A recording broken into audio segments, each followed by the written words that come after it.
الله وبركاته. الحمد لله رب العالمين والصلاة والسلام على أشرف الأنبياء والمرسلين نبينا محمد وعلى آله وصحبه أجمعين أما بعد فأعوذ بالله من الشيطان الرجيم بسم الله الرحمن الرحيم أفحسبتم أنما خلقناكم عبثا وأنكم إلينا لا ترجعون الآية. وقال النبي الكريم صلى الله عليه وسلم في الحديث المبارك حاسبوا أنفسكم أن تحاسبوا.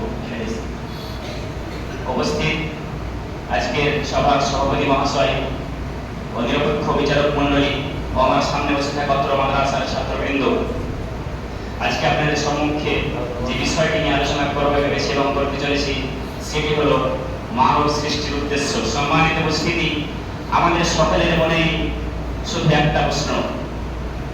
আমরা আজকে চলাফেরার মাধ্যমে অনেক ভুল ভ্রান্তির দিকে আমরা চলাফেরা করছি। সম্মানিত উপস্থিতি, আমাদের মধ্যে মানুষের মধ্যে মুসলিম, হিন্দু এবং খ্রিস্টান জাতি অধিকাংশ ধর্ম মানুষ ধর্মীয় হিসাবে যোগ্য যোগ্য আলেম এবং তারা তাদের ধর্মের প্রচার করছে।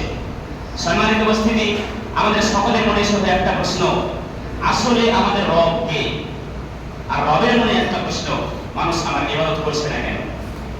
সম্মানিত উপস্থিতি, আজকে আমার বিষয়বস্তু হচ্ছে মানব সৃষ্টির উদ্দেশ্য। আল্লাহ তাআলা মানুষকে কেন সৃষ্টি করলেন? এখন আমরা যদি সূরা জারিয়াত 56 নম্বর আয়াত দেখি, তাহলে আল্লাহ তাআলা বলছেন যে ওয়ামা খালাকতুল জিন্না ওয়াল ইনসা ইল্লা লিয়াবুদুন, আমি মানুষ এবং জিনকে শুধুমাত্র আমার ইবাদত করার জন্য সৃষ্টি করেছি। তাহলে আমরা আল্লাহ তাআলার উদ্দেশ্যটা বুঝতে পারলাম। কোন কিছু সৃষ্টি করার মাধ্যমে একটা না একটা উদ্দেশ্য থাকা দরকার। কারণ যেমন ভাবে উদাহরণস্বরূপ আমরা নিতে পারি যে কলম কিসের জন্য? কলম হচ্ছে লেখার জন্য। বাড়ি কিসের জন্য? বাড়ি হচ্ছে থাকার জন্য। অনুরূপ ভাবে আল্লাহ তাআলা মানুষকে সৃষ্টি করেছেন তার ইবাদত করার জন্য, কিন্তু আমরা বুঝছি না। সম্মানিত উপস্থিতি, আমরা অন্যান্য আয়াত যদি দেখতে যাই, তাহলে আল্লাহ তাআলা বলছেন আফাহাসিবতুম আন্নামা খালাকনাকুম আবাসা ওয়া আন্নাকুম ইলাইনা লা তুরজাউন, তোমরা কি মনে করে নিয়েছো তোমাদের রব তোমাদের সৃষ্টি করেছে এমনি এমনি? ওয়া আন্নাকুম ইলাইনা লা তুরজাউন, আর রবের কাছে তোমাদের ফিরতে হবে না। ফজরে তোমরা ঘুমিয়ে থাকো, জোহরে তোমরা কর্মে ব্যস্ত থাকো, আসরে তোমরা খেলাধুলায় মত্ত থাকো, মাগরিবে তোমরা বাড়ি ফেরো, ইশায় তোমরা খাওয়া দাওয়া আরাম আয়েশের জন্য প্রস্তুতি নাও। আফাহাসিবতুম আন্নামা খালাকনাকুম আবাসা, তোমরা কি মনে করে নিয়েছো তোমাদের রব তোমাদের সৃষ্টি করেছে অনার্থক এমনি এমনি? ওয়া আন্নাকুম ইলাইনা লা তুরজাউন, আর রবের কাছে তোমাদের ফিরতে হবে না। আমরা অধিকাংশ মানুষ আজকে এই আয়াতের উপর আমল করতে পারছি না। সম্মানিত উপস্থিতি, আমরা যদি লক্ষ্য করি তাহলে আমরা অনেক ভুল পথের মধ্যে নিমজ্জিত আছি। আমরা কোরআন মোতাবেক আল্লাহর রাসূলের আদেশ মোতাবেক চলছি না। আল্লাহর রাসূল একটা হাদিসের মধ্যে বলছেন যে আন ওমর বিন খাত্তাব রাদিয়াল্লাহু তাআলা আনহু قال قال رسول الله صلى الله عليه وسلم حاسبوا انفسكم ان تحاسبوا, তোমরা একবার নিজের হিসাব করো, খাতায় নিজের একবার হিসাব করো। কোন হিসাবের পূর্বে? কিয়ামতের দিন যেই বিচারটা হবে, হাসরের ময়দানে যে বিচারটা হবে, সেই বিচারের পূর্বে তোমরা নিজের বিচার একবার করে নাও, খাতাতে চেক করে নাও, কখন তোমরা ভালো কাজ করলে, কখন তোমরা খারাপ কাজ করলে।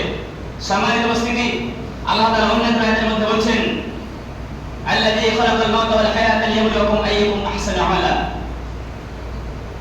আল্লাযী খালাকাল মাউত, আল্লাহ তাআলা মৃত্যুকে সৃষ্টি করেছেন, ওয়াল হায়া, এবং জীবনকে সৃষ্টি করেছে। আইয়ুকুম আহসানু আমালা, তোমাদের মধ্যে কে সর্বোত্তম আমলের মধ্যে বেশি এগিয়ে থাকতে পারে। তাহলে আমরা বুঝতে পারলাম যে আল্লাহ তাআলার উদ্দেশ্য হচ্ছে, মানুষকে সৃষ্টি করার উদ্দেশ্য হচ্ছে যেন মানুষেরা তার ইবাদত করে। আমরা তিনটা আয়াত দিয়ে বুঝতে পারলাম এবং একটা হাদিস দিয়ে।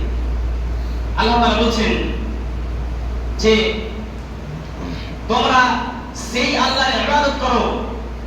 মানুষ সকলকে উদ্দেশ্য করে বলছেন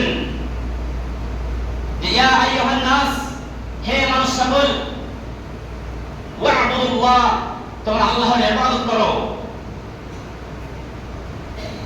এবং তোমরা রাসূল সাল্লাল্লাহু আলাইহি ওয়াসাল্লাম যে আদর্শ দিয়েছে সেই আদর্শের মধ্যে তোমরা নিজের জীবনকে পার দাও এবং ঈমানের মধ্যে তোমাদের জীবনকে অতিবাহিত করো। কিন্তু আমরা আজকে এই হাদিস এবং কোরআনের উপর আমল করতে পারছি না। অধিকাংশ মানুষ, অধিকাংশ যুবক, অধিকাংশ বৃদ্ধ, অধিকাংশ মাঝবয়সী মানুষ আমরা অন্যের দিকে নিমজ্জিত। সম্মানিত উপস্থিতি, আমাদের লক্ষ্য রাখতে হবে আল্লাহর রাসূলের আল্লাহর বাণীর দিকে, অর্থাৎ কোরআনের দিকে, এবং আল্লাহর রাসূলের যে আল্লাহর রাসূলের কাছে যে ওহীগুলো পাঠানো হয়েছে সেই ওহীর দিকে, আল্লাহর রাসূলের হাদিসের দিকে লক্ষ্য রাখতে হবে। পরিশেষে মহান আল্লাহ তাআলার কাছে দোয়া করি, ওগো প্রভু দয়াময়, তুমি আমাদের সকলকে এই বক্তব্যের উপর আমল করার তৌফিক দান করো এবং আমাদের যে ভুল ভ্রান্তিগুলো আছে এগুলোকে ক্ষমা করো। পরিশেষে মহান আল্লাহ তাআলার কাছে দোয়া করি, ওগো প্রভু দয়াময়, তুমি আমাদের এই বক্তব্যের আমল করার তৌফিক দান করো। ওয়া আখিরু দাওয়ানা আলহামদুলিল্লাহি রাব্বিল আলামিন। আসসালামু আলাইকুম ওয়া রাহমাতুল্লাহি ওয়া বারাকাতুহু।